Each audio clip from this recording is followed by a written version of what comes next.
Bonjour à tous, aujourd'hui exercice pour les premières sur les suites et le sens de variation d'une suite. Suite ici définie sous une forme explicite, ça veut dire qu'on vous donne un en fonction de n. Un est égal à n plus 2 sur 2n plus 1. Les suites définies donc sous forme explicite, c'est la donnée d'une fonction f telle que un est égal à l'image de n par cette fonction. Ici par exemple, l'expression de cette fonction serait x plus 2 sur 2x plus 1. Voilà. On va ici étudier le sens de variation de la suite, et pour ça, on va utiliser la méthode où on va essayer de trouver le signe de un plus 1 moins un, donc en fonction de n. Si ce signe est constant, tant mieux. On arrivera à trouver le sens de variation directe, sinon, eh bien on étudiera ce signe. Donc on est parti. Première chose, c'est un travail sur les termes. Donc un plus 1 moins un. On va donc déjà le calculer en fonction, bien sûr, de n. Première chose, quand vous démarrez votre raisonnement, si vous voulez vraiment être bien, il faut écrire soit n appartenant à grand N. La suite est définie sur n. Je prends donc un entier naturel n quelconque. Et je vais regarder la différence un plus 1 moins un.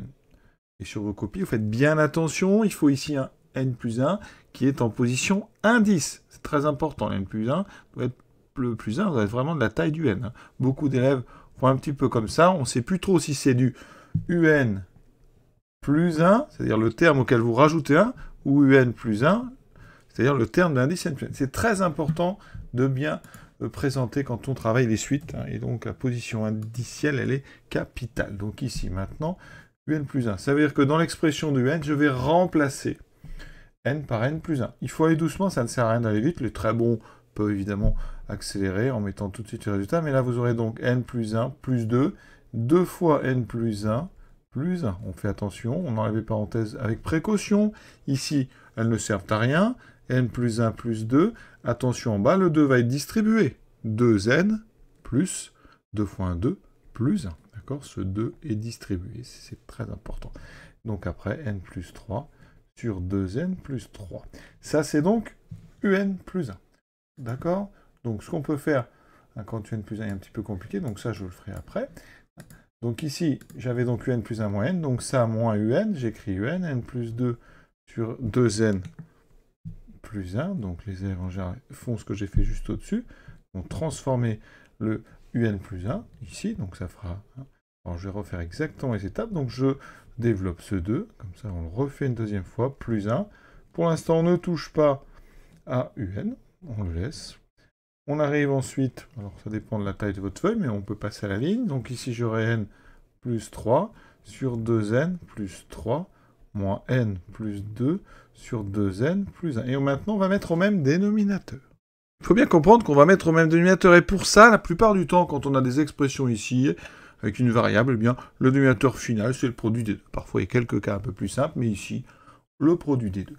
Ensuite, je vous invite à mettre des parenthèses, peut-être virtuelles, vous les imaginez. Et on va donc devoir faire le produit du premier numérateur par le deuxième dénominateur, moins le produit du premier dénominateur par le deuxième numérateur. Ça va me donner donc n plus 3 fois 2n plus 1, moins 2n plus 3 fois n plus 2. C'est très important de comprendre cette technique ici de la boucle. Et maintenant, on va développer le haut. Il faut faire attention. On ne touche pas du tout au dénominateur. Laissez-le factoriser. Comme ça, le signe est évident. En haut, on développe. Donc, on est en première, on peut aller très vite. 2n carré. Ensuite, on aura 3n plus...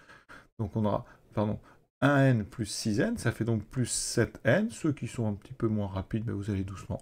Voilà, vous mettez n plus 6n plus 3. Mais vous pouvez gagner un peu de temps. Ensuite, moins... On fait attention, on développe d'abord dans une parenthèse, tranquillement, 2n2 plus 4n plus 3 plus 7n, moi je vais doucement, 4n plus 3n plus 3 fois 2, 6, voilà, ensuite.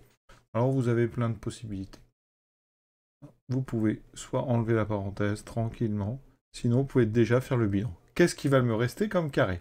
Ici j'ai 2n carré, là j'en aurai moins 2n. Hop, les 2n carrés disparaissent. Ils s'annulent. Ensuite, ici, j'ai donc 1n plus 6, 7n. 4 et 3, 7n. J'ai 7n moins 7n. Tous les n vont disparaître. Encore une fois, on peut aller un peu plus doucement. Il me restera donc en haut 3 moins 6.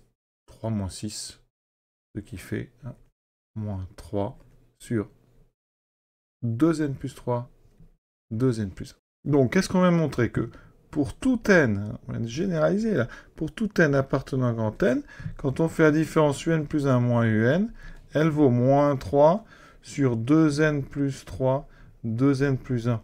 On a pris n entier naturel, ça veut dire que 2n plus 3, c'est plus grand strictement que 0, c'est plus grand que 3. D'accord? Alors, quand on l'explique, on peut faire ceci, par exemple, c'est supérieur ou égal à 3, donc plus grand que 0. 2n plus 1 est supérieur ou égal à 1, d'accord, puisque n est positif.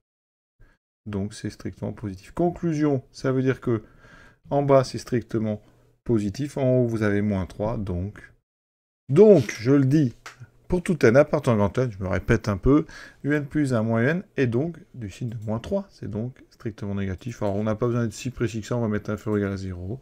Ça signifie, alors ça, vous n'êtes pas non plus obligé, mais j'aime bien insister dessus, ça veut dire qu'on vient de montrer que un plus 1 était toujours inférieur ou égal à un. Et donc, vous voyez que les termes ont tendance à diminuer. Donc, la suite un, elle est décroissante à partir de 0. Donc, on dit qu'elle est décroissante sur n. Et on a donc ici, bien sûr, ça c'est la question 2. Donc, la question 2 commence ici. Étude du signe. Le signe n plus 1 moins n, eh bien, va vous donner variation. À partir du moment où il est négatif, eh bien, vous avez une suite décroissante.